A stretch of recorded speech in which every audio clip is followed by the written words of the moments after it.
This conference will now be recorded.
Hello hello. Hello. अभी आवाज आ रही है क्या? हाँ जी सर, अभी आवाज आ रही है। वो कुछ पता नहीं, कुछ तो प्रॉब्लम है जिसकी वजह से दिक्कत आ रही है।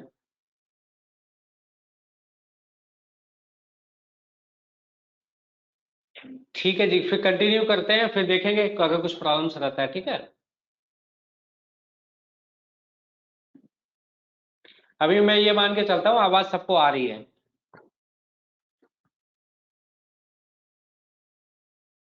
यस सर, आ रही है। ठीक है,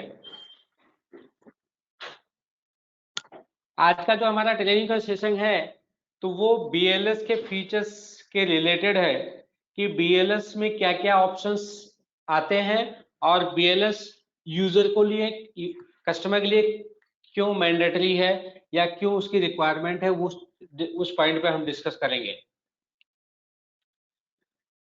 तो सबसे पहले अगर हम आते हैं, स्क्रीन आ रही है ना आपको प्रेजेंटेशन की? हेलो। हाँ सर, आ रही है। हाँ सर। ठीक है, ठीक है।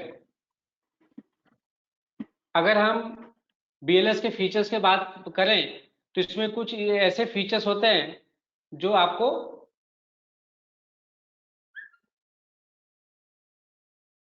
जैसे, अब BLS stand for busy license subscription.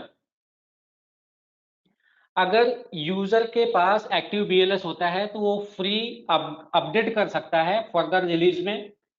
And GSTN validation, e way bill, e invoice, mobile app, BDEP facility, ये सारे चीजें, जितना भी इंटरनेट से कनेक्टेड सर्विसेज हैं, सारी सर्विसेज बीएलएस के अंतर्गत आती हैं।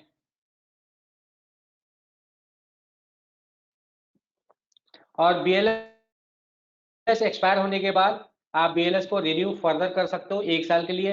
अगर कोई बोलता है मुझे 2 साल के लिए रिन्यू करना है तो 2 साल का भी रिन्यूएशन होता है। बीएलएस जिस टाइम पे खत्म हो रहा है उसके पहले रिन्यू कर लिया तो बीएलएस की एक्सपायरी के डेट से उसका 365 डे एक्सटेंड हो जाएगा। और अगर इनकेस बीएलएस खत्म होके 3 महीना हो गया और 3 महीने के बाद वो करता है तो जिस दिन बीएलएस रिन्यू करेगा उस डेट से 1 साल के लिए मिलेगा। तो यहाँ पे 2 केसेस हो गए, रिन्यू कब कर रहा है। जैसे कोई 1 महीने पहले ही रिन्यू करता है तो उसको 13 महीने मिल जाएंगे। और कोई 2 महीने बाद कर रहा है, एक्सपायरी होने के 2 महीने बाद कर रहा है, तो उसको भी 12 महीने मतलब 1 साल पूरा मिलेगा। इसके एक एक फीचर्स को हम देखेंगे, ये फीचर्स में क्या क्या चीजें होती है, उसको इनेबल डिसेबल कैसे कर सकते हैं, वो चीज हम यहाँ पे डिस्कस करेंगे। अगर सबसे पहले पार्ट में आते हैं तो ये आता है ई इनवाइस। ई इनवाइस अभी अभी रिसेंटली आया है, 50 करोड़ के ऊपर अगर किसी का टर्नओवर है तो उसको ई इनवाइस अप्लीकेबल है, और 1 अप्रैल के बाद भी वो अप्लीकेबल रहेगा। ई इनवाइस को इनेबल करने के लिए सबसे पहले आपको ई इनवाइस फीचर एंड ऑप्शन में जाके वहां पे जीएसटी एंड वैट के टैब में से ई इनवाइस इनेबल करना पड़ेगा। ई इनवाइस अगर आप इनेबल करते हैं तो ई वे बिल अगर पहले बना रहे हैं तो ई वे बिल वाला जो यूजर आईडी और पासवर्ड है, वही यूजर आईडी और पासवर्ड सेम टू सेम आप ई इनवाइस में यूज कर सकते हैं। अदरवाइज आप ई वे बिल के साइड पे भी जाके या ई इनवाइस की साइड पे जाके आप उसका जीएसपी का यूजर आईडी और पासवर्ड क्रिएट कर सकते हैं।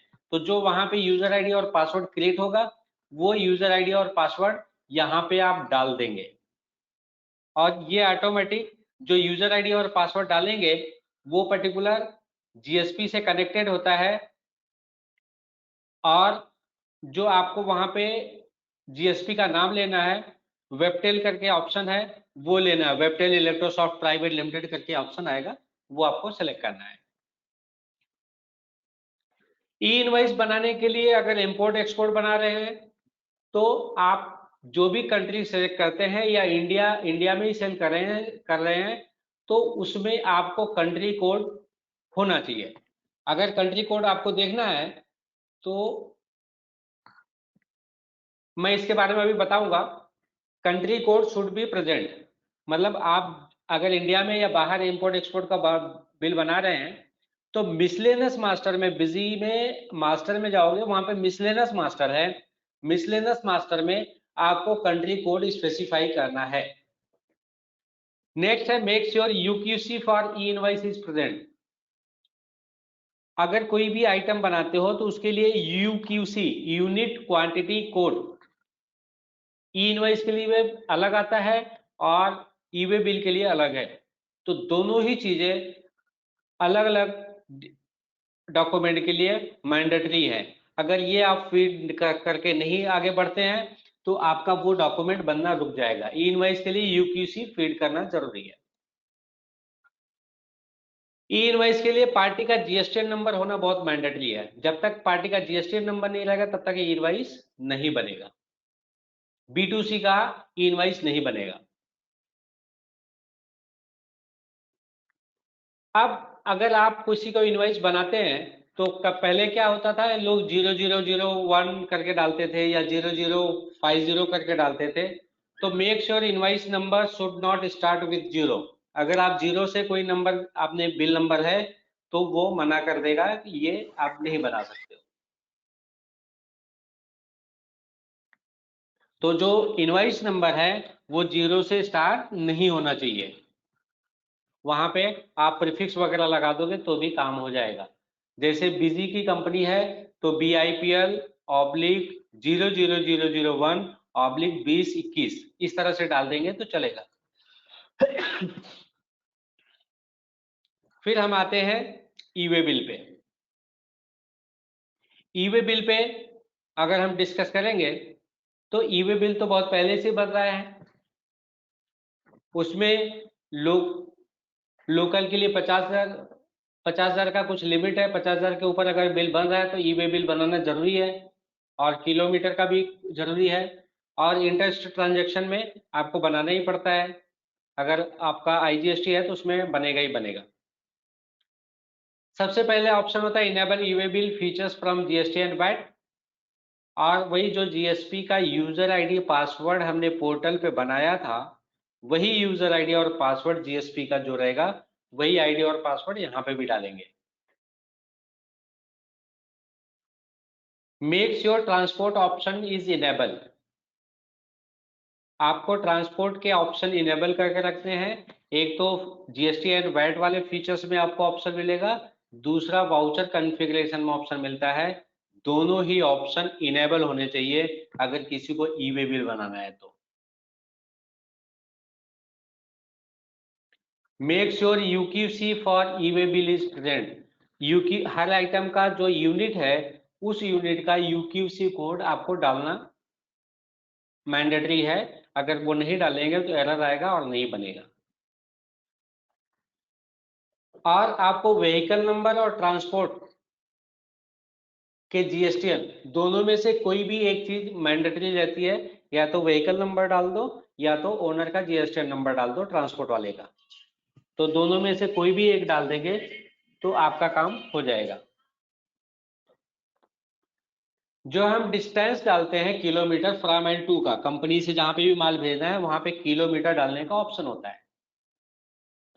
तो डिस्टेंस, जो भी डिस्टेंस होता है उसको ±10% अलाउड है। अगर 200 किलोमीटर है तो आप 180 डालोगे तो ले लेगा, 170 डालोगे तो नहीं लेगा। वैसे ही ±10% प्लस भी कर सकते हो या माइनस भी कर सकते हो तो वो ले लेता है। और इसको जीएसटी का डिस्टेंस कैलकुलेट करने के लिए आप ईवे बिल की साइट से भी डायरेक्ट आप pin to pin distance check कर सकते हो। कभी कभी दिक्कत आती है, लोगों का फोन आता है कि ये जीएसटी में टू हाई बताता है या टू लो बताता है, तो उसका ये सोल्यूशन है, ईवे बिल की साइट पे आप जाइए और वहां पे सर्च में जाइए, वहां पे पिन टू पिन डिस्टेंस करके एक ऑप्शन है, वहां पे क्लिक कीजिए, दोनों साइड का पिन कोड डालिए और डिस्टेंस चेक कर लीजिए।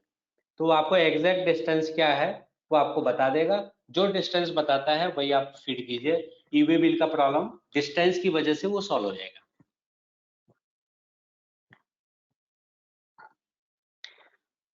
अभी हमने ई इनवॉइस और ईवे बिल का बता दिया प्रेजेंटेशन में। आपको चाहिए तो हम उसको बिजी में भी कैसे इंप्लीमेंट करना वो भी हम बता सकते हैं, लेकिन अभी बीएलएस का फीचर्स चल रहा है तो हम बीएलएस के सारे फीचर्स एक बार देख लेते हैं। फिर हम आते हैं मोबाइल ऐप पे।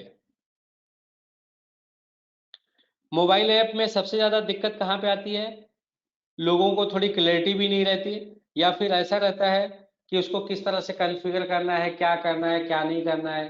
तो और काफी लोग तो ऐसे रहते हैं कि मोबाइल ऐप कॉन्फ़िगरेशन से बहुत दूर भागते हैं कि कैसे करें। तो मोबाइल ऐप कॉन्फ़िगरेशन कुछ भी नहीं है। जिसने सीसीटीवी के कैमरा वगैरह भी इंस्टॉल किए होंगे तो उनको भी पोर्ट फॉरवर्डिंग एक बार पता रहती है, पोर्ट फॉरवर्डिंग क्या होती है। और ये सिंपल काम रहता है, लेकिन प्रैक्टिकल में इसलिए समझना बहुत मुश्किल है क्योंकि हर एक राउटर की कॉन्फ़िगरेशन में अलग अलग ऑप्शन होते हैं। डी लिंक के राउटर में कोई अलग ऑप्शन रहेगा, टीपी लिंक में कुछ और रहेगा, किसी और राउटर में कुछ और रहेगा। इस तरह से पोर्ट फॉरवर्डिंग का ऑप्शन चेंज होते रहते हैं। पहले तो आपको मोबाइल ऐप इनेबल करना है, फिर आपको मोबाइल के यूजर क्रिएट करने हैं और उनको राइट प्रोवाइड करना है कि वो किस तरह से क्या क्या एंट्री कर सकते हैं या क्या क्या रिपोर्ट देख सकते हैं, या पर्टिकुलर ग्रुप का देना है या सिंगल पार्टी का देना है। वो सारे ऑप्शन यहाँ पे आप दे सकते हैं। मोबाइल ऐप यूज करने के 3 तरीके होते हैं, एक इंटरनेट के थ्रू, एक लैन के थ्रू, एक ऑफलाइन मोड। पोर्ट फॉरवर्डिंग की जरूरत हमें तभी पड़ती है जब हम इंटरनेट के थ्रू मोबाइल ऐप यूज करना चाहते हैं।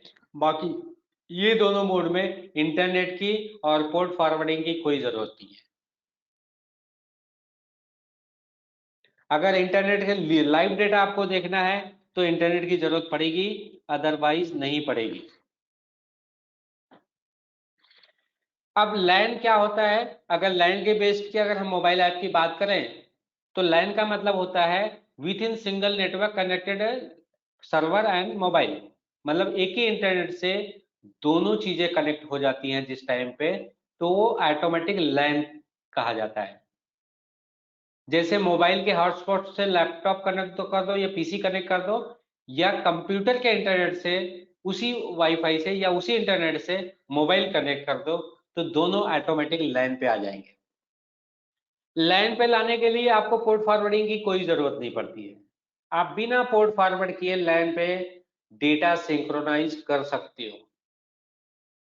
आज की तारीख में जिसके पास इंटरनेट पोर्ट फॉरवर्डिंग या स्टैटिक आईपी नहीं है, समझो स्टैटिक आईपी की जरूरत नहीं पड़ती है फिलहाल, लेकिन जो केबल नेट वाले होते हैं उनके पास काफी आईपी वगैरह क्लोज, काफी पोर्ट क्लोज रहते हैं, जिसके वजह से सजेस्ट किया जाता है आपको आईपी एड्रेस स्टैटिक आईपी लेनी पड़ेगी। लेकिन यहाँ पे क्या है कि अगर आपको मोबाइल पे काम करना है और फिर भी पोर्ट ओपन नहीं हो रहा है, तो उसका एक ही अल्टरनेट सॉल्यूशन होता है, लैन और ऑफलाइन। मॉर्निंग में सेल्स का बंदा आता है, पीसी को आपके मोबाइल पे हॉटस्पॉट पर कनेक्ट करता है या ऑफिस के इंटरनेट से अपना मोबाइल कनेक्ट करता है, सारे डेटा सिंक कर लेता है, सिंक्रोनाइज करने के बाद ऑफलाइन में चला जाता है। फिर ऑफलाइन में भी वो कस्टमर का ऑर्डर बुक कर सकता है। कस्टमर का ऑर्डर बुक करने के बाद उसने एक कस्टमर से ऑर्डर लिया, दूसरे कस्टमर से ऑर्डर लिया, तीसरे से लिया, चौथे से लिया, पांचवें से लिया, फिर दूसरे दिन या शाम को जब भी वो ऑफिस में आएगा तो वो डेटा पूरा का पूरा लैन में कनेक्ट करके फिर से वो सिंक कर सकता है। और जैसे ही वो शाम को आके सिंक करेगा, पूरा जो ऑर्डर बुक किया था फील्ड पे जाके वो डेटा पूरा बिजी में जमा हो जाएगा।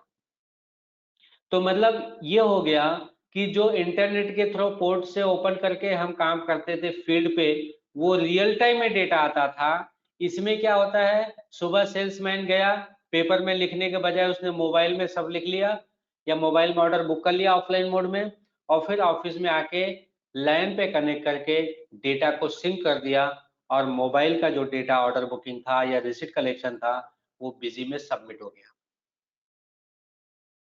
तो इस तरह से भी मोबाइल ऐप यूज कर सकते हैं जिसके यहाँ पे पोर्ट फॉरवर्डिंग का इशू आ रहा है, या जिसके यहाँ पे बोला गया है स्टैटिक आईपी नहीं है तो नहीं कनेक्ट होगा, तो वो लैन मोड में और ऑफलाइन मोड में यूज करके कस्टमर का ऑर्डर ले सकते हैं और ऑफिस आप में आके डेटा को सिंक कर सकते हैं।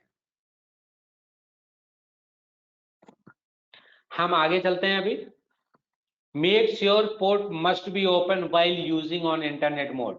यहाँ पे भी हमने क्लियर ये बता दिया है, अगर आप इंटरनेट मोड से यूज करना चाहते हैं तो आपका पोर्ट ओपन होना चाहिए।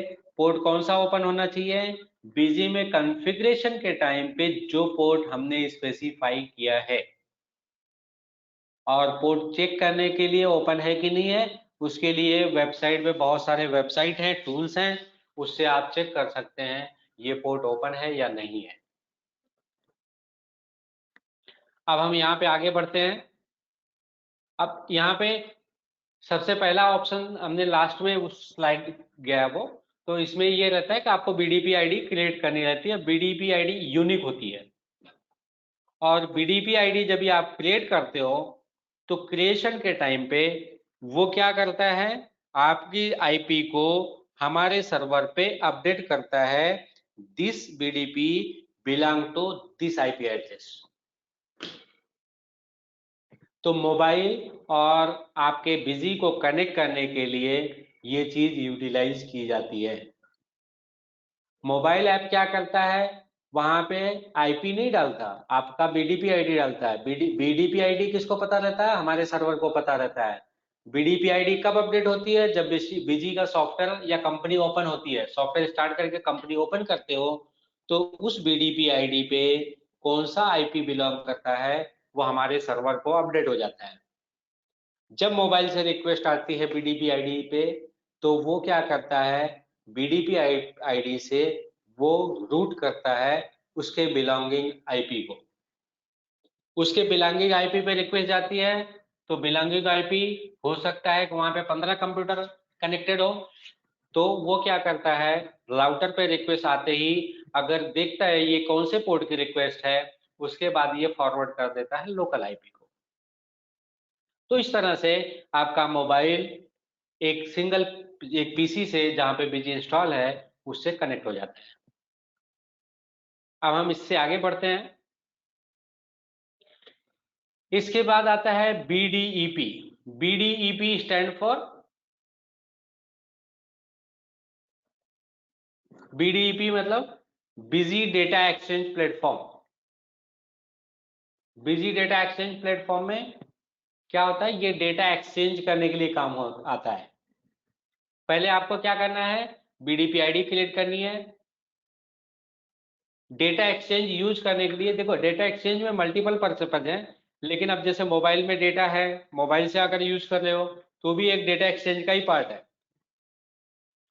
लेकिन हम यहाँ पे BDP के फॉर्म में हम आपको ये बता रहे हैं, एक बिजी दूसरे बिजी से किस तरह एक दूसरे को डेटा को ट्रांसफर करते हैं और किस तरह से यूटिलाइज करते हैं।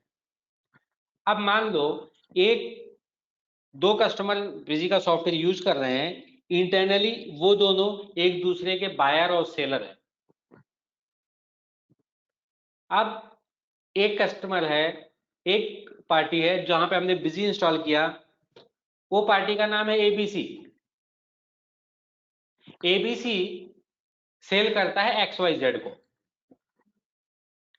ABC पार्टी XYZ को जब सेल कर रही है तो वो क्या करेगी, BDP क्रिएट करेगी और ABC सेल करेगी XYZ को। XYZ जो पार्टी होगी उसका मास्टर क्रिएट करना पड़ेगा XYZ का, तो XYZ का जो BDP ID होगी वो भी क्रिएट करेगा BDP ID। तो यहाँ पे हमने लिखा है assign BDP ID in customer master, मतलब ABC कंपनी क्रिएट हो रही है, उसने BDP ID अपनी क्रिएट कर ली। सर जी स्क्रीन नहीं दिखाई दे रही है। स्क्रीन नहीं दिखाई दे रही है,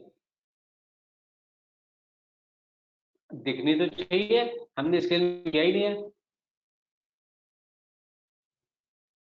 अभी आ रही है स्क्रीन? जी आ रही है सर, आ रही है। ठीक है। Assign BDP ID in customer master, इसका मतलब ABC सेलर है और XYZ कस्टमर है, बायर है। तो ABC की कंपनी में XYZ का जो कस्टमर का मास्टर बनेगा, उसमें XYZ का जो BDP ID रहेगा वो हमें डालना पड़ेगा।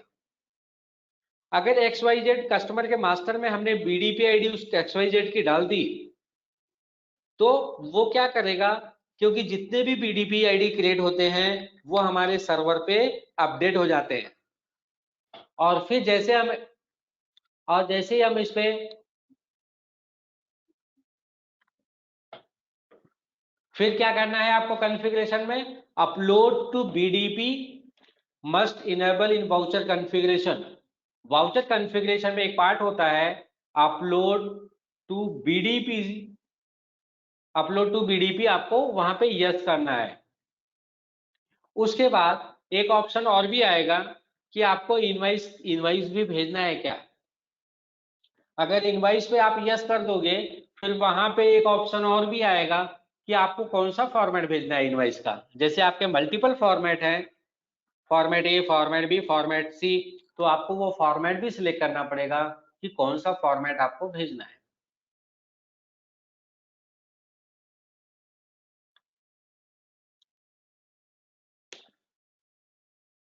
After uploading other party can download the same from data export import data received from BDP। जैसे ही ABC XYZ को सेल करेगा और उसको ऑप्शन आएगा you want to upload data on BDP, या अगर साइलेंस मोड में किया रहेगा ask for send data to BDP yes and no, अगर उसने नो किया रहेगा तो बाय डिफॉल्ट ही भेज देगा। अब XYZ को अगर डाउनलोड करना है तो वो क्या करेगा, डेटा एक्सपोर्ट इंपोर्ट में जाएगा, डेटा रिसीव ऑन BDP पे क्लिक करेगा, उसको सारी इंफॉर्मेशन बिल और बिल की इनवॉइस की कॉपी दोनों ही वहां पे दिख जाएंगे और उसको ऑप्शन मिलता है सेव या रिजेक्ट करने का। तो ये दो बिजी यूजर के बीच में एक बायर है एक सेलर है, तो ये दोनों इंटरनली एक दूसरे को इनवॉइस या ट्रांजैक्शन को डायरेक्ट सेंड कर सकते हैं। अब यहाँ पे एक बात और भी आती है, जब आप डेटा भेजते हो तो इनकेस अगर मास्टर क्रिएटेड नहीं है वहां पे, तो ये मास्टर पूछता है यू वांट टू क्रिएट और मैप टू समथिंग एल्स। अगर आप बोलते हो क्रिएट करना है तो क्रिएट कर लेगा, लेकिन अगर आप ये चाहते हो कि वो मैप करना है तो मैप करने का भी ऑप्शन देता है, आइटम के लिए भी और पार्टी के लिए भी।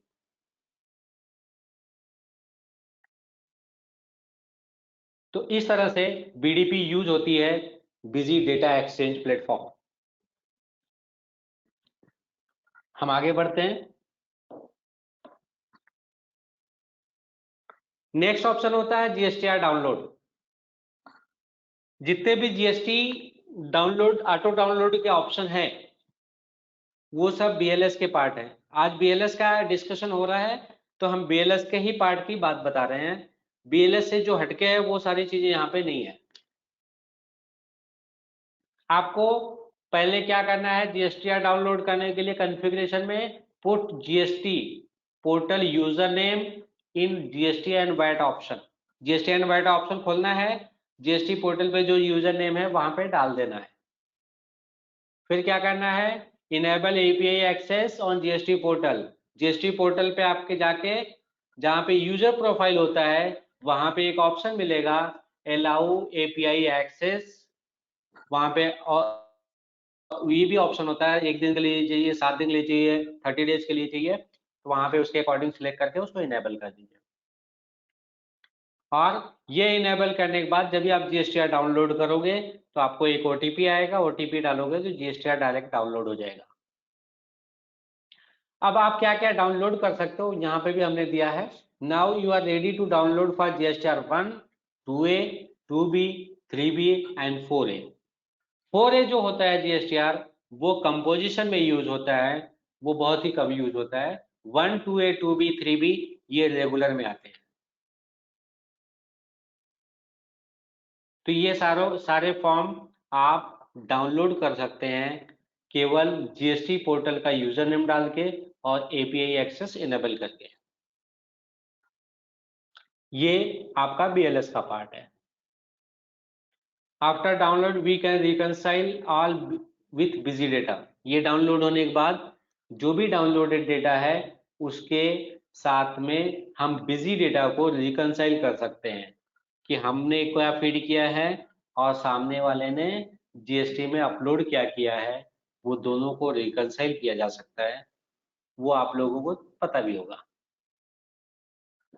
अब हम आते हैं अदर फीचर्स में क्या क्या है जो छोटे मोटे फीचर्स हैं। ये हमने वो फीचर्स बताए जो आपको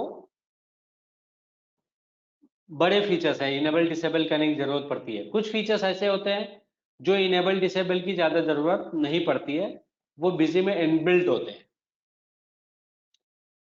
सबसे पहला जीएसटी वैलिडेशन। जीएसटी नंबर डालने के बाद उसका गलत है सही है और उस पर जीएसटी वैलिडेटर पे क्लिक किया तो कौन सी पार्टी से बिलोंग करता है वो सारी चीजें आपको मिल जाती है। GST validate. नेक्स्ट होता है pin code distance calculation. Pin code to pin code जो डिस्टेंस कैलकुलेशन होता है वो भी बिजी में होता है, वो भी आप कर सकते हो, that is a part of BLS. HSN validation. ये HSN कौन से प्रोडक्ट से बिलोंग करता है या कौन से प्रोडक्ट ग्रुप से बिलोंग करता है वो भी ऑप्शन है, वो भी आप चेक कर सकते हो, ये भी बीएलएस का पार्ट है। नेक्स्ट पार्ट है बिजी बीएनएस। आप किसी बिजी बीएनएस के ऐप इंस्टॉल कर देते हो, किसी मोबाइल पे भी डेटा भेजते हो तो डेटा क्या करता है, वो आपके सर्वर पे जाएगा। अब अगर आप ये बिजी बीएनएस इनेबल करते हो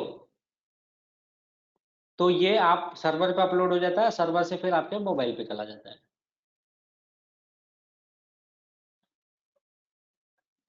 इनवॉइस लिंक इन एसएमएस।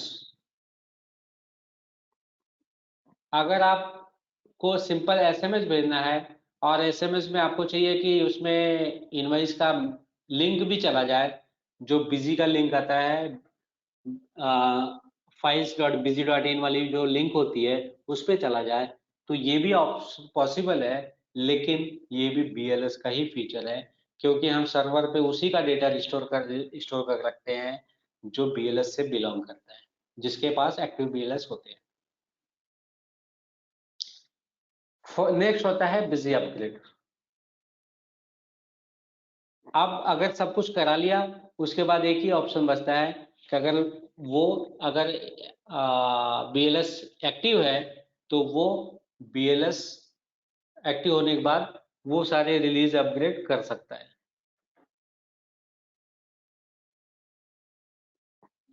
तो ये सारे BLS के फीचर्स थे। तो ऑलमोस्ट मैंने जितने भी फीचर्स बताए हैं वो तकरीबन 11 या 12 फीचर्स हैं जो BLS के पार्ट हैं।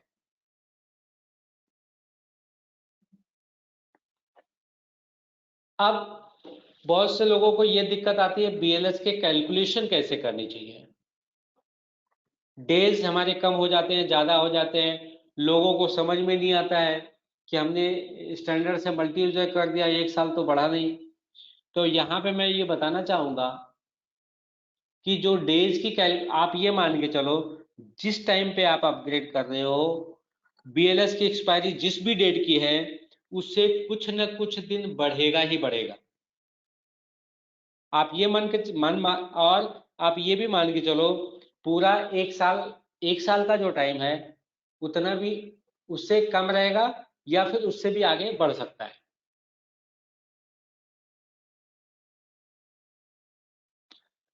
अब उसके क्या फॉर्मूला होते हैं वो मैं बता देता हूं। यहाँ पे BP stand for base price. Base price मतलब जो सॉफ्टवेयर पहले से चल रहा है, अपग्रेड के पहले वाला जो सॉफ्टवेयर है उसकी प्राइस क्या है। जैसे SS से SM करना है या ES से EM करना है तो ES से EM करने का मतलब बेस प्राइस होता है 18,000।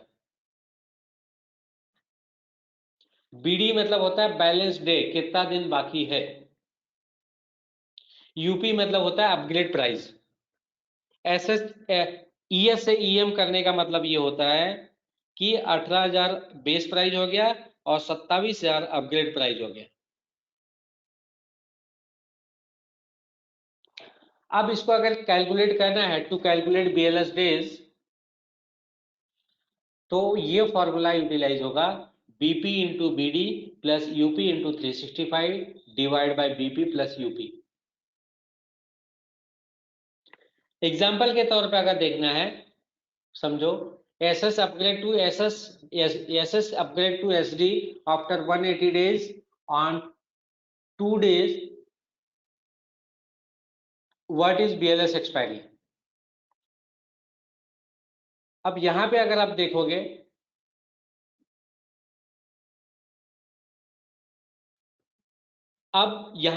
देखोगे total number of days win a year 365 हमने कंसीडर किया है। अब SS से SD अपग्रेड जो आ रहा है उसने 6 महीने पहले खरीदा था, 180 डेज बिफोर पहले खरीदा था और आज उसको अपग्रेड करना है। तो 365 माइनस 180 तो उसका बैलेंस डे हो गया 185। तो 13,500 इंटू 185 प्लस अब SS टू SD कर रहा है तो जो प्राइस कितना होता है 1.5 गुना, तो उसका 6750 इंटू 365 कर दिया डिवाइड बाय 13,500 प्लस 6750 तो ये 245 डेज हो गया। पहले इसकी एक्सपायरी खत्म होने वाली थी 185 डेज में, अब खत्म होगी 245 डेज में। तो मतलब ये हो गया 60 डेज प्लस हो गया। 245 माइनस 185 अगर आप करोगे तो 60 डेज प्लस हो गया।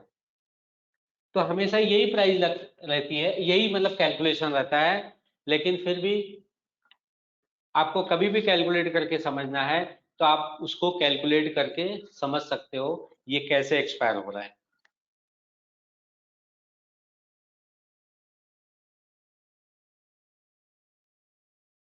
तो base price into balance debt plus upgrade price into 365 divide by base price plus upgrade price. अब 245 डेज आ गया, प्रीवियसली इसका 185 था। 245 माइनस 185 अगर 185 देखेंगे तो 60 डेज एक्सटेंड हो गया, मतलब 6 महीने के बाद हमने ESD में कन्वर्ट किया तो ये 60 डेज मतलब 2 महीने एक्सटेंड हो गया। अब आप लोग ये बताइए, बिजी में इसके रिलेटेड अगर कुछ समझना है तो वो चीजें मैं इनेबल करके आपको उसका डेमो वगैरह दिखा देता हूँ। E invoice, e way bill, mobile app, GST validation, pin code distance, तो ये सारी चीजें हैं, वो आपको पता है। आपको इसमें कुछ क्वेरी है तो आप मुझे डायरेक्ट बता सकते हैं। सर जी, हाँ जी। हाँ मोबाइल ऐप का मेरा जानना है, मोबाइल ऐप का प्रैक्टिकल बताइए ना। मोबाइल ऐप अभी हमारे यहाँ पे पोर्ट फॉरवर्डिंग नहीं है, लैन से करना है तो लैन पे मैं बता सकता हूँ।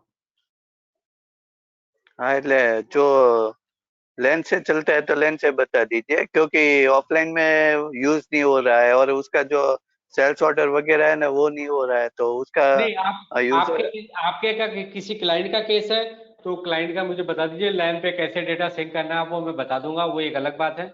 और अभी बताना है तो वो एक अलग बात है। मैं मोबाइल कनेक्ट कर लेता हूँ, रुकिए आप। हाँ कनेक्ट करके दिखाइए ना, यूजर कैसे क्रिएट करना है सब।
एक मिनट सर, हाँ, मुझे हॉटस्पॉट पे ही कनेक्ट करना पड़ेगा तो ही आएगा ये।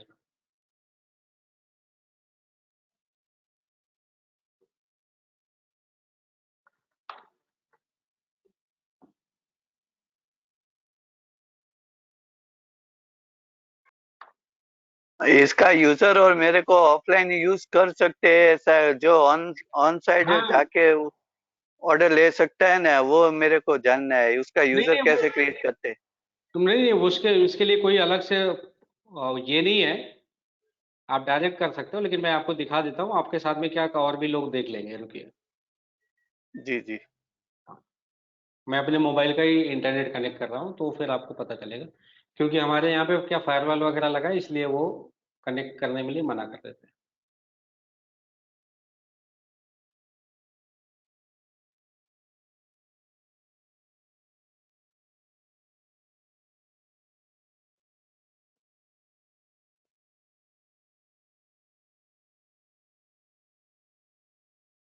कनेक्ट अभी आ रही है आवाज मेरी? हेलो? जी सर, हाँ आ रही है सर। आ रही है ना? अभी हो जाएगा, मैं भी करता हूँ। अभी मेरे पास मोबाइल में एनी डिस्क भी नहीं है, नहीं तो मैं इंस्टॉल करके दिखा देता था। मैं इंस्टॉल नहीं करता हूँ, यहाँ से एंट्री करूंगा तो आप देख पाओगे, या मोबाइल का स्क्रीन भी दिखाऊंगा आपको? ना ना देख पाएगा सर जी, सिर्फ मेरे को यूजर जानना है और ऑफलाइन यूज कैसे करना है वो जानना है। ऑन साइड ऑर्डर ले सके ना, वो जानना है। हाँ हाँ, वही दिखा रहा हूँ, रुकिए। ओके, मोबाइल कनेक्ट नहीं करेंगे तो चलेगा सर? ठीक है, तो फिर ठीक है, फिर टाइम नहीं लगेगा, 2 मिनट दिखा देता हूँ। हाँ हाँ हाँ।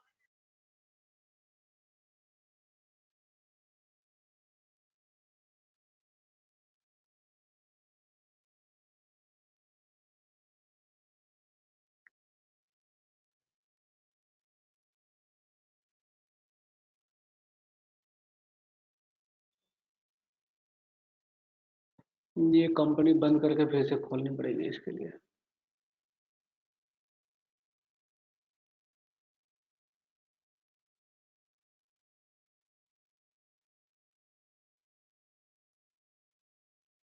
कभी भी अगर बीडीपी हम इनेबल करते हैं तो कंपनी को क्लोज करके फिर से ओपन करना पड़ता है, वो ध्यान में रखना।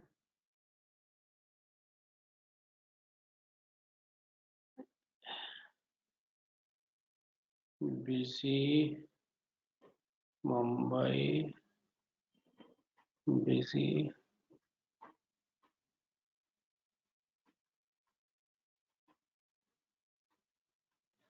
अब यहाँ पे हमें एक यूजर बना दिया, यहाँ पे देखता हूँ, आपको ऑर्डर बुक करने का देखना है ना। ये देखिए हमने सेल्स ऑर्डर इनेबल कर लिया यहाँ पे।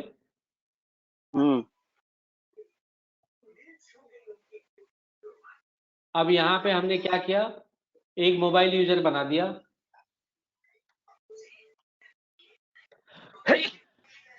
इस तरह से। अब इनको दे दिया सेल्स ऑर्डर, मटेरियल सेंटर, और यहाँ पे ले लिया आइटम वाइज, इसके प्राइस ये हमने सेव कर दिया।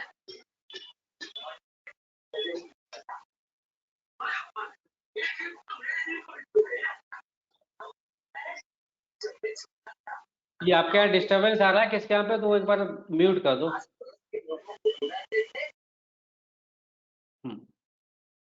अब ये हमने कॉन्फ़िगर कर दिया, ठीक है। अभी मैं क्या काम करता हूँ, उसी मोबाइल आईडी से लॉगिन करता हूँ, दूसरे से नहीं लॉगिन करूँगा। ये हमने मोबाइल, और यहाँ पे एक चीज ये है कि नंबरिंग ऑटोमेटिक होना चाहिए सेल्स ऑर्डर में, ये आपको कॉन्फ़िगर करना है। तभी हमने ये ऑर्डर ऑटोमेटिक कर दिया, और ये हमने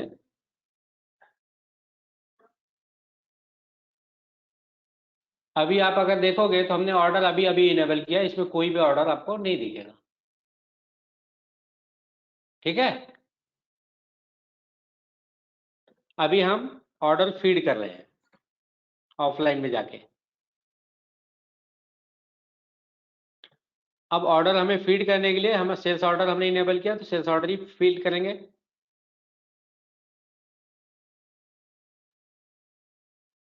तो लैन पे कभी भी हम ऑर्डर बुक करते हैं तो लैन पे ऑर्डर बुक होगा ही नहीं, लैन पे भी बुक हो जाएगा, लेकिन हम ऑफलाइन बुक कर रहे हैं, ठीक है। अभी ऑफलाइन में यहाँ पे कौन सी पार्टी का नाम है, देखो मैं बताता हूँ क्या बुक करने वाला हूँ। देखो मैं ये सेव नहीं करूंगा, खाली आपको दिखा रहा हूँ। यहाँ पे एक पार्टी हम क्रिएट कर देते हैं, कस्टमर 1।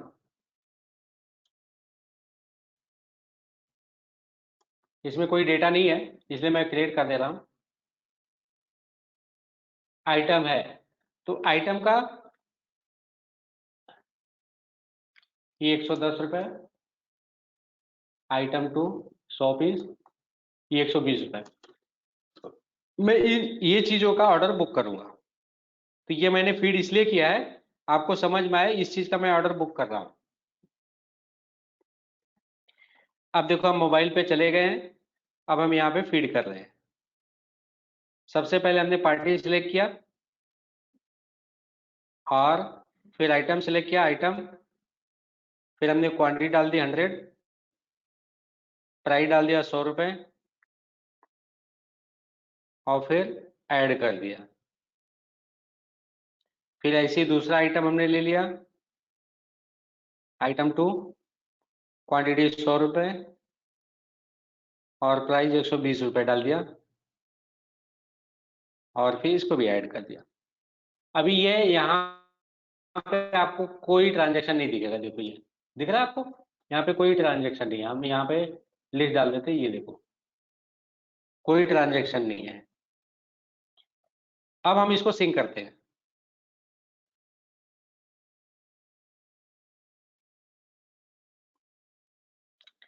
अब अगर हमें सिंक करना है तो हमें कुछ नहीं, यहाँ पे सिंक जस्ट दबाएंगे और सिंक हो जाएगा। अब हमने यहाँ पे सिंक कर दिया, हमें तो अब कुछ नहीं करना, खाली रिफ्रेश करेंगे तो भी आ जाएगा। देखो ये एंट्री आ गई आपके पास। तो जो हमने एंट्री मोबाइल पे डाली थी वो यहाँ पे आ गई। तो ये बहुत ही इजी है। अगर आपके पास स्टैटिक आईपी नहीं है या फिर पोर्ट ओपनिंग दिक्कत आ रही है तो लैन और ऑफलाइन मोड यूज करके आप ये सारे काम कर सकते हैं। और किसी को कोई दिक्कत आ रही है तो सर इसमें पैरामीटर ऐड कर क्या पाएंगे? सकते हैं। पैरामीटर मोबाइल में ऑप्शन दिया नहीं है पैरामीटर का, नहीं है ना? मोबाइल ऐप में नहीं है। ओके, ठीक है, आज का सेशन मैं यहीं पे फिनिश करता हूँ। और अगर किसी को कोई क्वेरी है तो मुझे डायरेक्ट फोन कर ले, तो उसमें मैं क्लियर कर दूंगा कैसे क्या चीजें करनी है। ठीक है सर। हाँ सर, BLS कैलकुलेशन बताओ ना वापस से। हेलो। कैलकुलेशन फिर से, हाँ जी बता देता हूँ। ये देखिए मैं स्क्रीन पे आ रहा हूँ, आप ये फोटो खींच लो या तो नोट कर लो ये कैलकुलेशन। Okay sir. नहीं तो ये प्रेजेंटेशन में भेज ही देता हूँ आप लोगों को। हाँ सर। ये चलिए। लीजिए, ठीक है। तो ये है आपकी कैलकुलेशन BLS की। Okay sir. ठीक है, ओके मैं अभी डिस्कनेक्ट कर रहा हूँ। ठीक है, okay sir, thank you. Okay. आप लोगों को मीटिंग ज्वाइन करने के लिए बहुत बहुत धन्यवाद। परसों हम फिर मिलेंगे, थर्सडे को फिर मिलेंगे, थैंक यू सर। एक Thank नए you, सेशन sir. के साथ में मिलेंगे। ठीक है जी, ओके ओके जी। Okay, thank you.